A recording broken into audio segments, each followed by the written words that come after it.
Olá, meu nome é Pedro. Hoje vamos apresentar um pouco sobre anatomia e fisiologia da pecuária de leite. Estamos hoje localizados na cidade de Ponta Grossa, região com uma grande concentração de bacia leiteira do estado. A pecuária de produção de leite tem um papel muito importante para a economia e mercado do Brasil. A nossa região, como Ponta Grossa, Carambeí e Castro, há muitos produtores e cooperativas que incentivam a produção leiteira. Mas para chegar até ser industrializado o leite como matéria-prima para derivar outros alimentos, é, é preciso percorrer um longo caminho. Vamos falar também sobre a histologia, que seria a estrutura dos ossos do animal bovino. Os ossos são estruturas vivas, com as funções de proteger, dar rigidez e formar o corpo, atuar como alavanca, armazenar minerais e formar elementos celulares do sangue. Das principais funções dos ossos, destaca-se a de proteção dos órgãos vitais, como o sistema nervoso central, coração e de pulmões. Os ossos dos esqueletos podem ser divididos em dois grupos principais, o esqueleto axial e o esqueleto apendicular. O sistema de miologia, que seria o sistema dos músculos, são responsáveis pelo movimento do animal.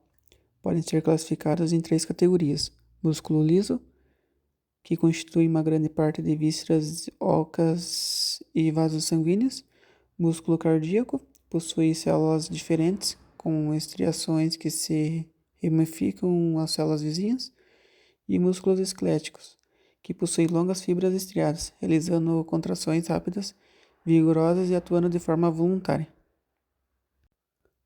As funções fisiológicas das estruturas corporais do bovino. Cada sistema pode englobar órgãos que possuem a mesma finalidade. Dessa forma, pode ser dividido em 11 sistemas.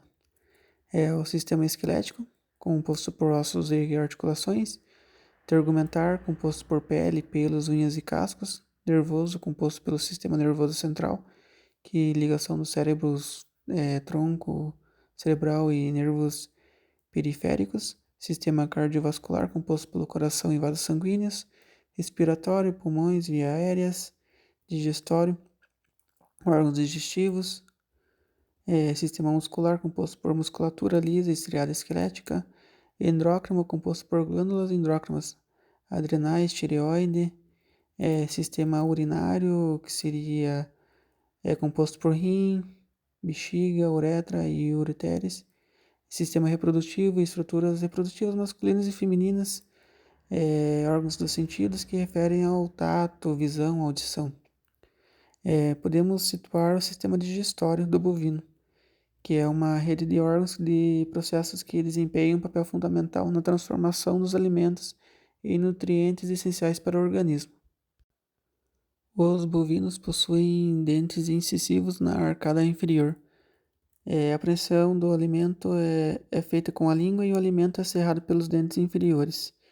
Devido ao tipo de alimentação que os bovinos consomem, produtos de origem vegetais que exigem maior tempo para a realização da digestão, o trato gastrointestinal desta espécie é mais longo em comparação às outras espécies. O trato digestório do bovino, ele inicia-se na boca, onde a mastigação inicia a quebra mecânica dos alimentos.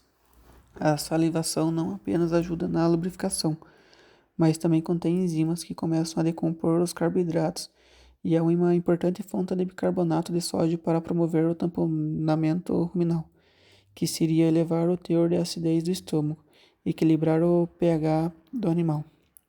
Após a mastigação breve do alimento, a língua auxilia no processo de deglutição do alimento. É importante salientar que o bovino não realiza uma mastigação minuciosa do alimento.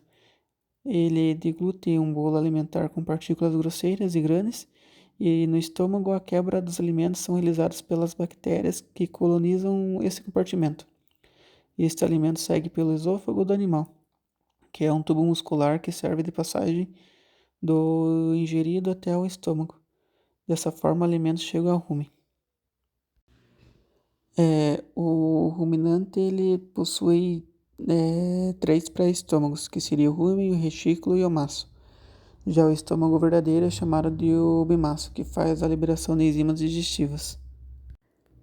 A glândula mamária e a lactação na fêmea, podemos dizer que todo recém-nascido bezerro mamífero precisa ser alimentado durante o período de desenvolvimento com a tomada de colostro e o leite. E dessa forma a glândula mamária possui papel essencial. As glândulas mamárias é grande e especializada, chamada de úbere. Em comparação às outras espécies, a composição geral é a mesma. Nessa espécie, o úbere consiste em 4 glândulas, denominadas quartos. Cada quarto é separado dos demais. Possui um teto com um sistema de secreção formada por ductos. A infecção do quarto mamário denomina-se mastite. Pelo fato de eles serem separados, a infecção não se espalha diretamente de um quarto para o outro.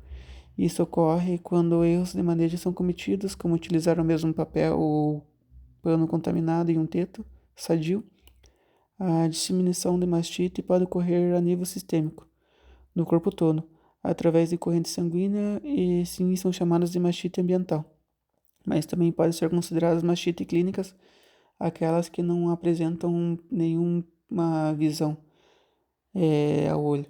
Elas são controladas pela cálculo de células somáticas, que seria CCS, o acúmulo de células no núcleo da vaca, assim ocasionando uma inflamação que seria a mastite.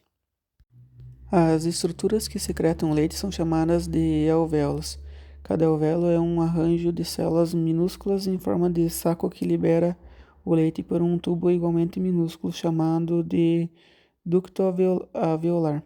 Os alvéolos são similares a um cacho de uvas, onde os ductos alveolares se unem para formar ductos maiores, assim por diante.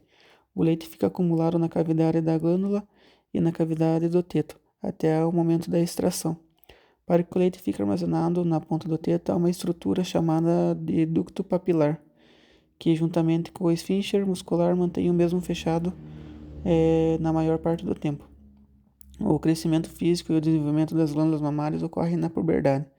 Já o estímulo para a lactação começa no final da gestação, próximos aos dias do parto. Quando inicia a lactação, perdura até a glândula.